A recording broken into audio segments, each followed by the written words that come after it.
Welcome back to Reddit Tales by Uncle Sammy. I see you, I appreciate you, and I'm thankful you subscribe and keep showing up. This space is built on your insights. Leave your thoughts and lessons below. Now, cue the tension, cue the truth. Let's get into it. When somebody saved their cruelty for a public table, pay attention. That is not honesty. That is theater. In this story, the lesson is simple and expensive. The moment a partner starts performing your humiliation for an audience, do not argue for your place. End the performance. Protect your paperwork, and let their choices speak louder than your pain. My wife said it over broiled salmon and mashed sweet potatoes, in a private room at a seafood place near the harbor where the windows fogged from the kitchen heat, and everybody's water glasses sweated onto white linen. "I will forget you in a week," Camille said, clear as a church bell. "I already found someone better." She did not whisper it to me. She set it down for the whole table, like a centerpiece.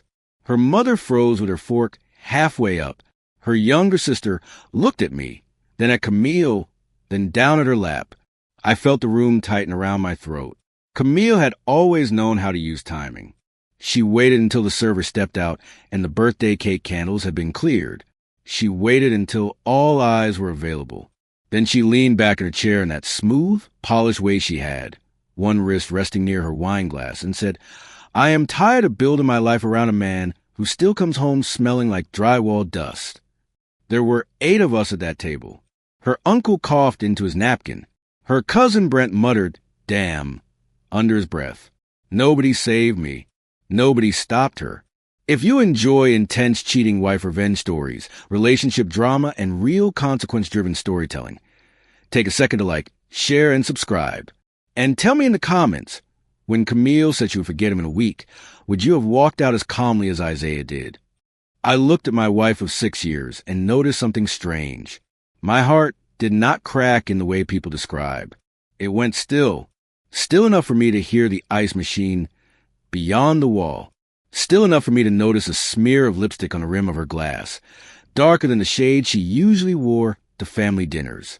Still enough for me to see she had rehearsed this.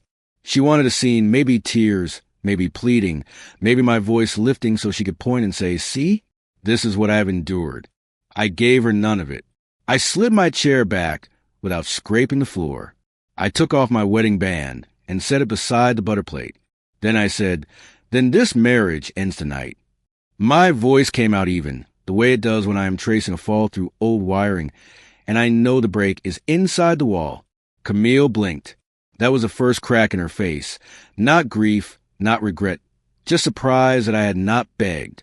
"Isaiah, do not be dramatic," she said. I stood up anyway, nodded once to her mother, and walked out.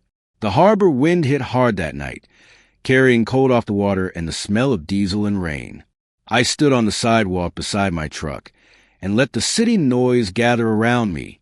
Somewhere down the block, a bus groaned at the curb. A couple laughed too loud outside a hotel entrance.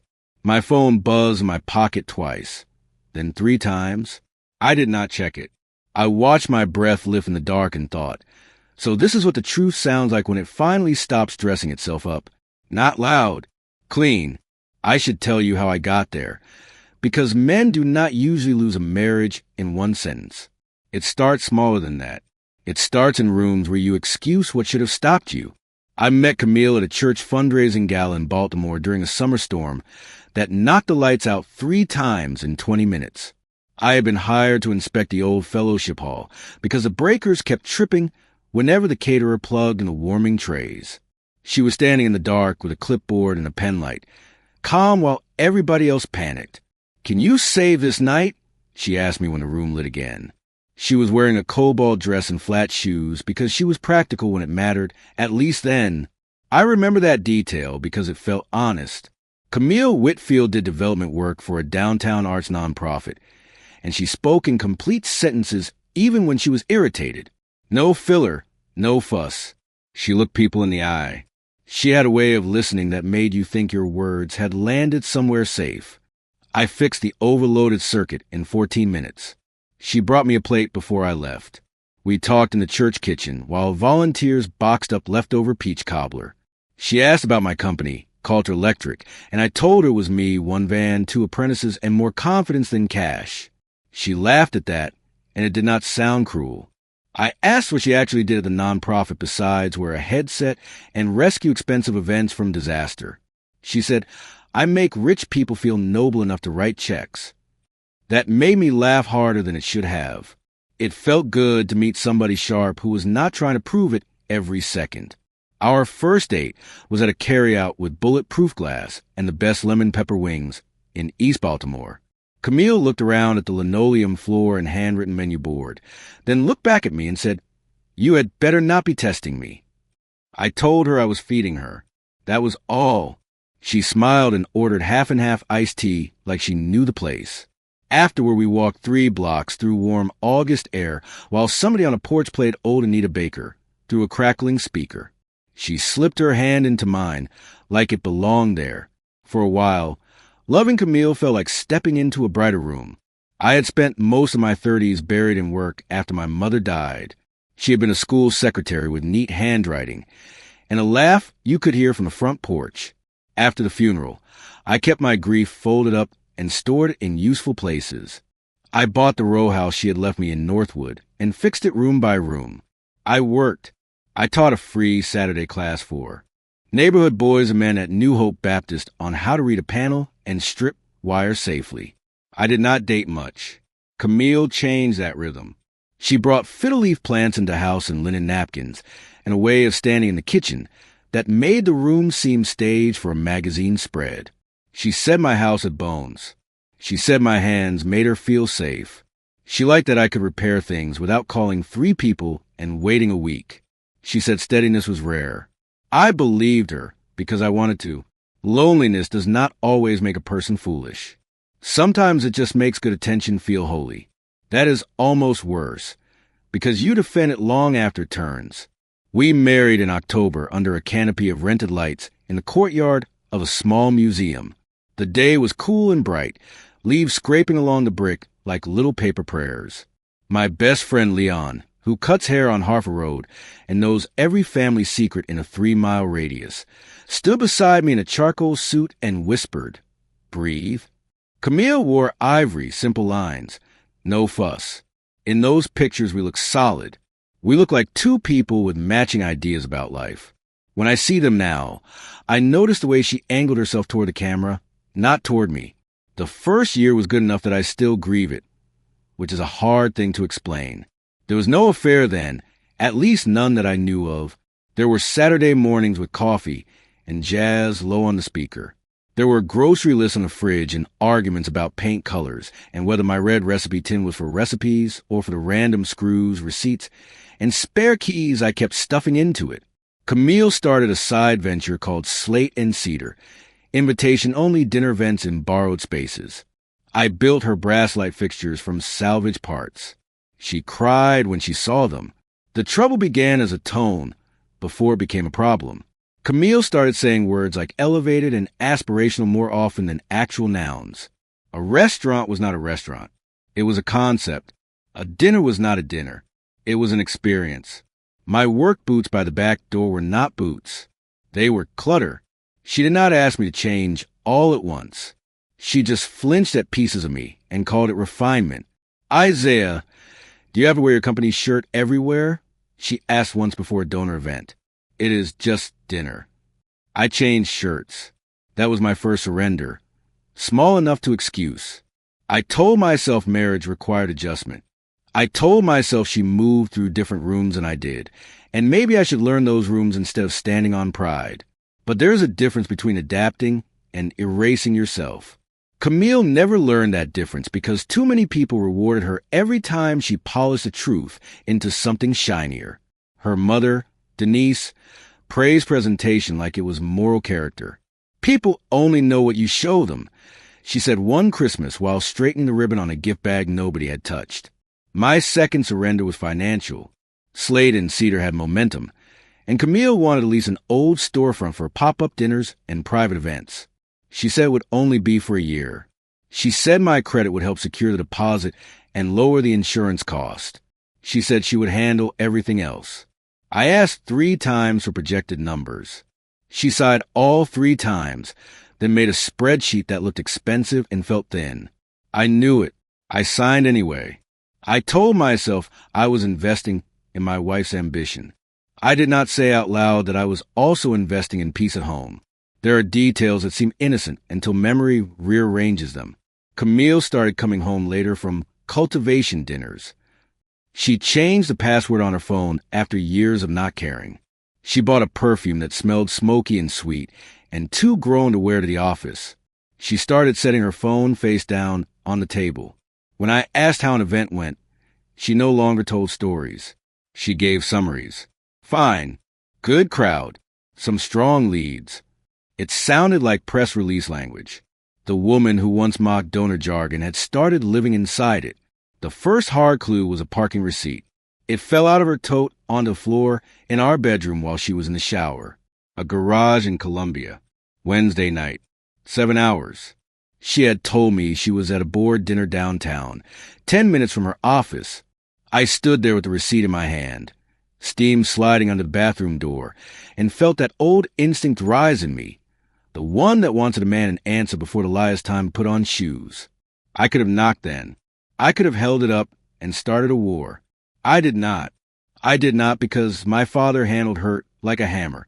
He was not a cruel man, but when something snapped inside him, everybody nearby felt it.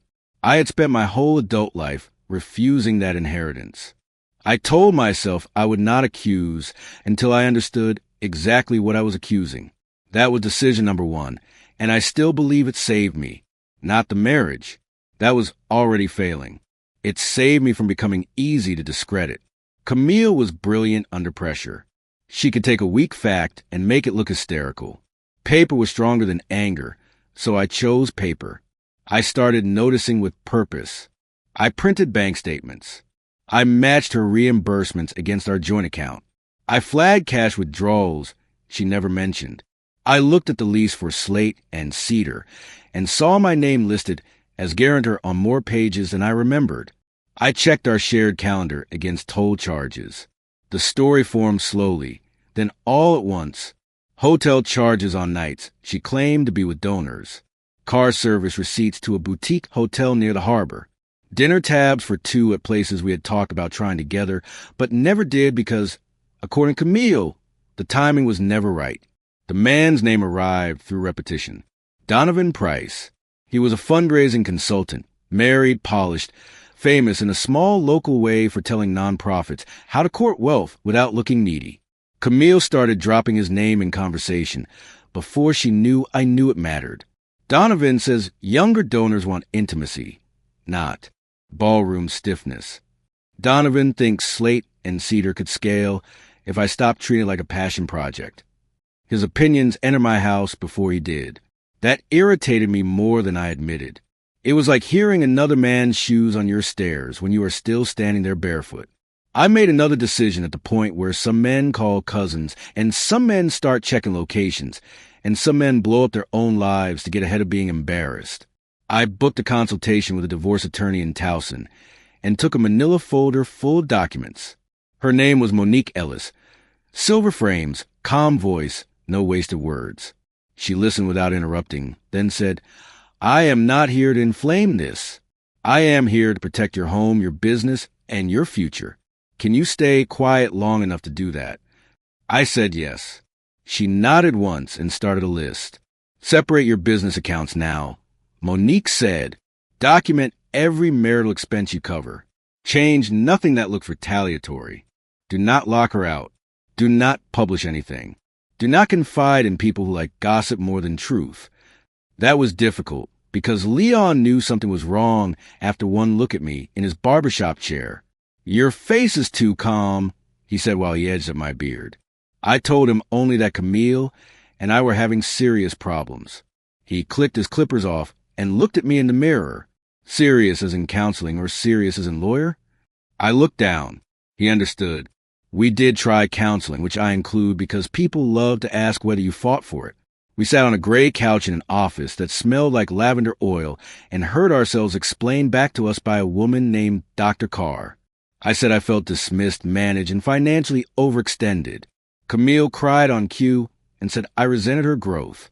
She said my silence felt punishing. She said I did not celebrate her enough. All of that had pieces of truth in it, which is how manipulation survives. Dr. Carr asked us to name needs. Camille named admiration. I named honesty. Only one of those threatened her. The counseling did not fail in the way movies show. Nobody stormed out. We simply kept leaving with the same problem wrapped in softer language. Camille would hold my hand in the parking lot and say, "We are getting somewhere." Then she would go back to lying by omission before the week was out. Once, at 1 a.m, I heard her laugh in the kitchen while texting. A quiet, private laugh she had not given me in months. I stood in the hallway and felt humiliation before I felt anger. That is the part people skip. Betrayal makes you feel small before it makes you feel sharp. I found the proof 6 weeks before the restaurant. Camille had left her laptop open on the dining table while she ran upstairs to change. A hotel confirmation glowed on the screen, not hidden, just careless. Reservation for 2. Weekend package. Name, D. Price. I did not touch the keyboard. I took pictures with my phone. Then I sat down at the table we had bought together and looked at the fruit bowl, the mail, the plant by the window, all the normal evidence of a marriage, and felt something settle in me. The marriage I was protecting no longer existed. Only the logistics remained. That night, I could have confronted her. I could have said Donovan's name and watched whatever version of innocence she invented. Instead, I put the photos in my folder and waited. That was not cowardice. It was strategy. Monique had already drafted the first separation documents and advised at the time everything around the mortgage cycle, the business payroll, and the lease on Slate and Cedar. "Do not let heartbreak make you sloppy," she said. "Sloppy is expensive." So I kept paying what needed paying, moved money out of our joint savings into an account requiring 2 signatures to touch, and waited for the moment truth would reveal itself publicly. It did at Denise Whitfield's 62nd birthday dinner. Camille chose the venue, the guest list, the private room, even the cake. Looking back, she was arranging not a celebration but a stage. She wore a cream suit and gold earrings that brushed her neck when she turned. Donovan was not there, of course. Men like that rarely attend a demolition. They just hand over the match and wait in another neighborhood. Camille smiled through appetizers, touched my wrist twice for effect, then sharpened when coffee arrived. I remember thinking the room felt overly warm. I loosened my collar. Then she started. "I have spent years trying to make this work," she said, eyes glossy but not from tears. "I have dimmed myself in this marriage." That was when I knew she had practiced. Nobody naturally says dim myself with a straight face over dessert. She spoke about compatibility, ambition, and emotional loneliness as if she were on a panel. Then she turned to me and said, "I have already found someone who understands the kind of life I am supposed to have." Her sister, Yvette, whispered, "Camille," in warning. Camille ignored her. "I will forget you in a week," she said. "You have been a pause, not a partner." My reaction disappointed her more than any shout ever could. I stood, removed my ring, and ended it. No speech. No curse. No negotiation. Then I paid my half of the check at the host's stand, even though I had been invited, because I did not want a single future sentence to include the words, "after everything her family did for you." In the truck, I finally checked my phone. 8 messages before I started the engine.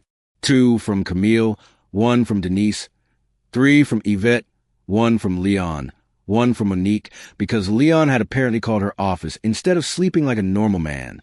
I went home and slept in the workshop behind the row house where I kept ladders, conduit, and the brass scraps from Camille's fixtures. When she came in after midnight, heels hitting the kitchen tile, she found me awake on the folding cot. "So that is it?" she asked from the doorway. "You're just done?" I sat up and said, "You announced the end of our marriage to an audience. I am respecting your clarity." She stared at me like I had spoken another language. "Do not make me the villain because I finally told the truth," she said. I almost laughed. Morning made everything practical. I emailed Monique before 6. By 10, Camille had been served with a proposed separation agreement and noticed that any new debt under. Slate and Cedar was hers alone. The row house was mine before the marriage, but Monique advised patience and documentation instead of force. Camille had 30 days to find somewhere else to live or negotiate temporary occupancy terms. I changed the passwords on business accounts, removed my payment methods from the Slate and Cedar vendor portal, and notified the insurer that my company no longer sponsored any event business beyond existing written obligations. Clean cuts. No drama. Just locks turning.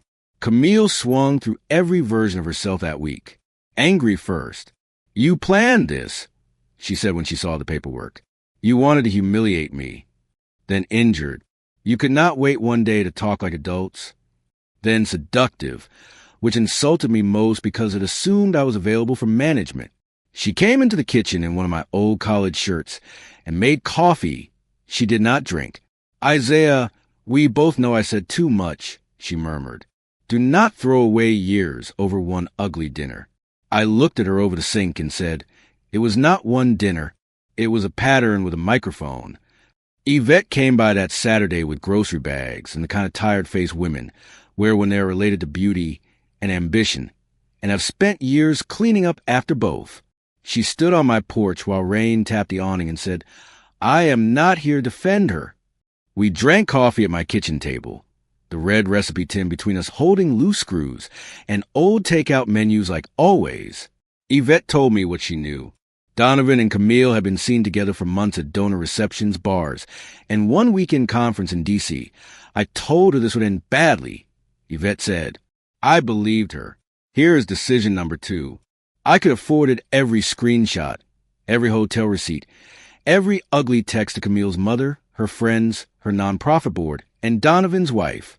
Part of me wanted the blast radius. Part of me wanted witnesses to the specific ways I had been made a fool. But revenge that needs an audience starts resembling the thing that wounded you. So I did not post. I did not leak. I kept every document with my attorney and answered only what I was legally asked.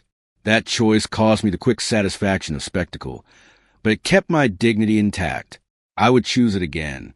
The fallout still came, because truth has a way of walking into rooms uninvited once paperwork starts. During discovery, Monique's office requested bank and reimbursement records tied to marital spending and the Slate and Cedar lease. Camille delayed. Then she produced statements, so sloppy even I could see the gaps. Personal meals marked as client cultivation. Boutique hotel charges labeled venue scouting. Floral purchases with no corresponding events.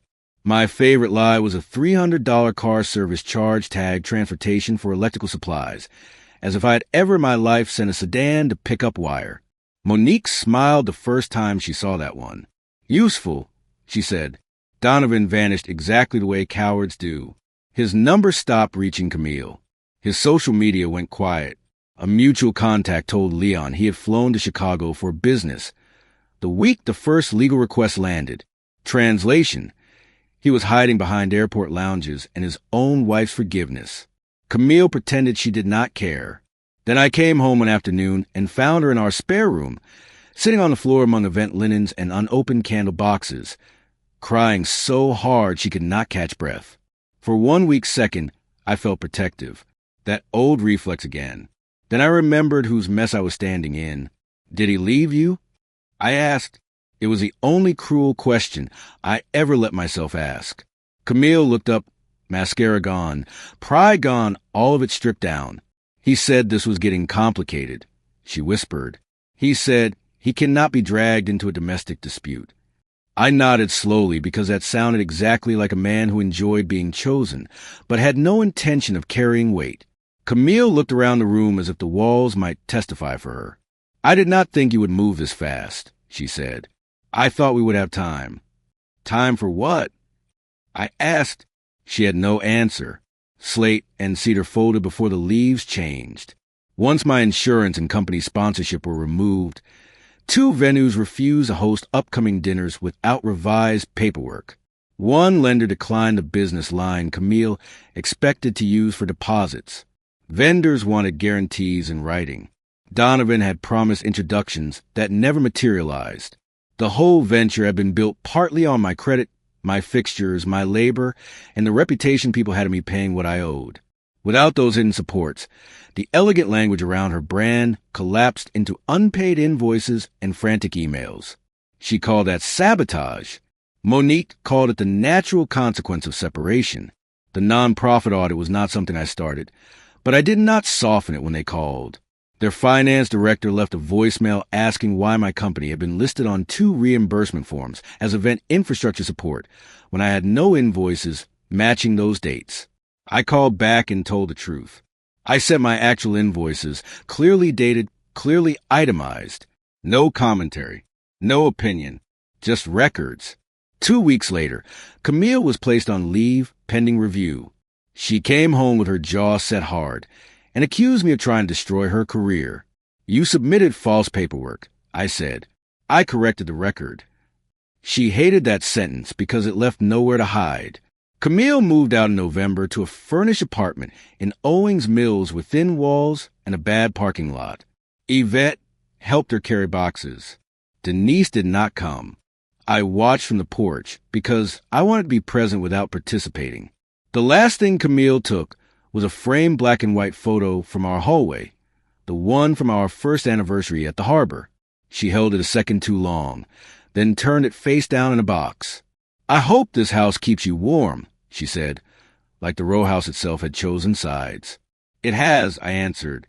That made her mouth harden. Then she left. Divorce proceedings are not dramatic in the cinematic sense. They are slow, repetitive, and humiliating in administrative ways. You reduce the shape of a life to statements, appraisals, receipts, and the value of things you once touched with affection.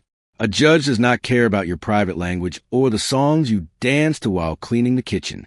A judge cares about dissipation of assets, responsibility, ownership, and credibility. That turned out to matter in my favor. I had records. Camille had explanations. Records are boring, but they hold their line better under oath than people do under shame. The hearing took place on a gray Thursday with sleet ticking against the courthouse windows. I wore the same navy suit I used for funerals and licensing reviews. Camille wore forest green and looked beautiful in the brittle way glass looks beautiful right before it breaks. Donovan did not appear. Neither did Denise. Yvette sat in the back alone, hands folded, face unreadable. Monique walked me through my documents with steady precision. Mortgage payments, lease guarantees, joint funds redirected to personal travel, reimbursements that did not match reality. She did not need to perform outrage. She let the math do the talking. That was one of the reasons I trusted her. Camille's attorney tried to paint me as controlling because I handled household bills. I almost admired the attempt.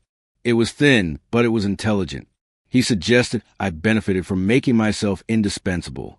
He said Camille felt financially pressured by my expectations. Monique asked 3 questions that took the air out of that balloon. Did Camille have her own income? Yes. Did she have access to marital accounts? Yes. Did she conceal spending on travel and gifts unrelated to the marriage? Long pause, then yes, though wrapped in words like networking and blurred boundaries. Judges hear tone as much as testimony. I watched the court's patience shrink. When the ruling came, it was not flashy. No one gasped. No one stood up. The judge simply found that Camille had used marital funds for non-marital purposes, failed to meet agreed financial obligations tied to the household and Slate and Cedar, and misrepresented certain expenses. I was awarded reimbursement, release from remaining event business liability, and a larger share of the liquid assets left after the mess was sorted. Not everything. Real life is never that clean. But enough. Enough to restore the damage. Enough to say the truth had weight. Camille stared straight ahead as a stillness could save face. The weeks after were quieter than I expected. People imagine victory feels electric. Mine felt like finally turning off a buzzing light that had lived behind my forehead for a year. I grieved more after the ruling than before it. That surprised me. I would come home from work, set my keys in the bowl by the door, and stand in the kitchen staring at 2 mugs when I only needed one. I missed the version of Camille who handed me a plate in a church kitchen by flashlight. I missed the marriage I thought I had. Missing what was false is still real pain. Work saved me in ordinary ways. I trained a new apprentice named Micah who talked too much and stripped wire too short until I taught him patience. I reopened the Saturday class at New Hope and brought in old switches, breakers, and lamp parts so the boys could learn with their hands. Leon kept my chair open at the shop even when I did not need a cut, just company. He would drape the cape over me, lower his voice, and say, "Talk or do not talk. Either way, sit still." There's a kind of love between black men that looks like routine. I needed that more than advice. Winter settled over Baltimore hard that year. Radiators hissed in the row house like impatient elders. The corner store sold out of rock salt every time the forecast whispered snow.